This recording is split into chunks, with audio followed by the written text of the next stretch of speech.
नमस्कार मित्रांनो, भीमगीत 30 दिवस चॅलेंजमध्ये आज आपला 6वा दिवस आहे. आजचं गाणं पण खूप स्पेशल आहे. आवडल्यास नक्की लाईक आणि सबस्क्राईब करायला विसरू नका. चला तर मग सॉन्ग ऐकूया. रमाने कालुगड्यात दिवस काढले, रमाने कालुगड्यात दिवस काढले,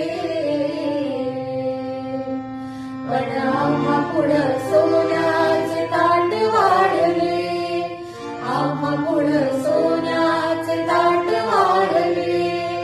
साहेबाच्या पाठी या लेकरांच्या साठी, कधी उपवासी तर कधी अर्धपोटी, पण